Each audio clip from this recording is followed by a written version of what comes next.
And we're back on In-Realty. Like I said in the earlier segment, we're going to talk about how you can, maintain the house as cool as possible without really actually cooling the house and also without burning the hole in your pocket. So let us introduce this wonderful husband and wife team, Mr. and Mrs. Lee, Lincoln Lee, and also Lee Sumay of Smart&Cool Homes. Yeah.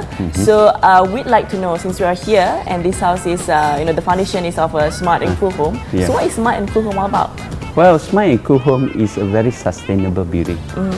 When we use the word sustainable, a lot of people mistaken it. Everybody who thinks that eco house or green house are actually more expensive. In actual fact, when you talk about sustainability, you are talking about using less resources today so that the future generation will then have the resources. So what we do in Smart&Cool home, we change the methodology of building. That means the way of constructing it will be different from the existing building, which is very, very old, maybe about 1,600 over years old. Okay, we all know that the Roman invented the concrete, but in 400 AD. But the Malaysians are the ones that cools it down without using any source of energy. Once we don't use energy, that means we are able to take away the thermal mass in the concrete and bring it to somewhere else, which is down to the ground, which is a cooler area where the differential of the temperature is there.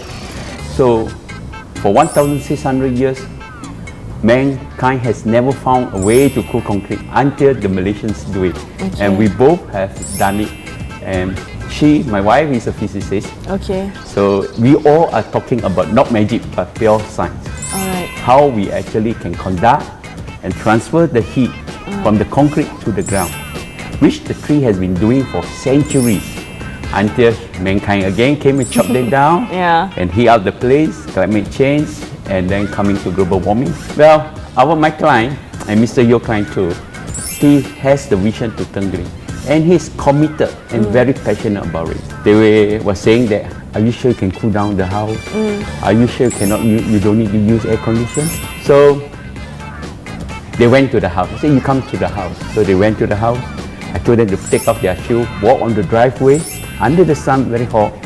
And then after that, step on the grass next to it. The concrete is actually cooler than the grass. Oh, okay. How is that even possible? Yeah. Because of the heat sink, the tires. Okay. So the whole methodology has changed structurally.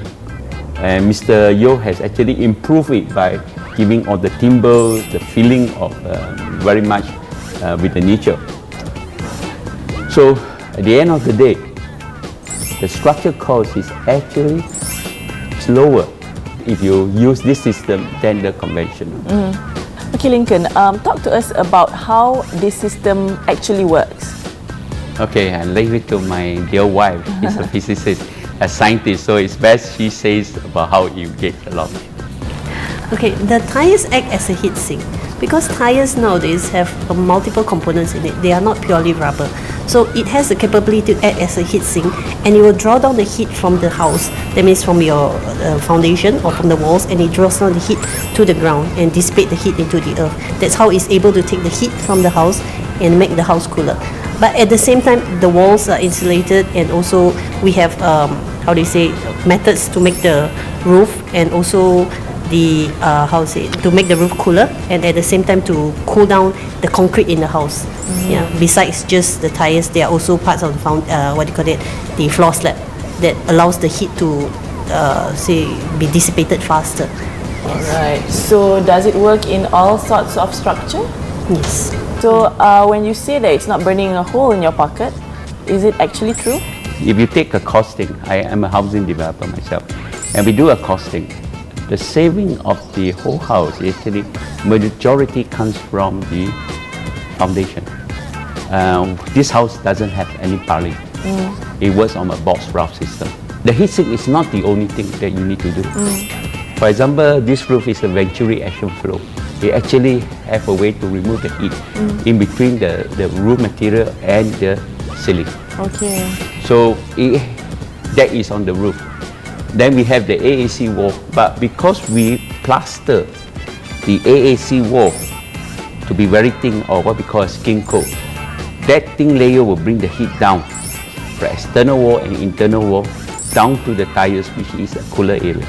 So in science, as she always say, heat travel from hot to cold. And it was so difficult to explain to people about how to actually tell people that heat travel from hot to cold, because most people say heat rises.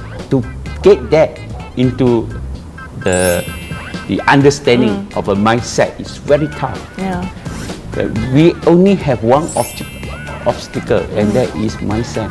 Well, I'm afraid we're running out of time. Thank you so much, Lincoln and Sume. Well, you can do your bit too in saving the earth, or you can just visit the website www.smartandcool.net to find out more what Smart and Cool Homes is all about. So I see you again next week on In-Realty.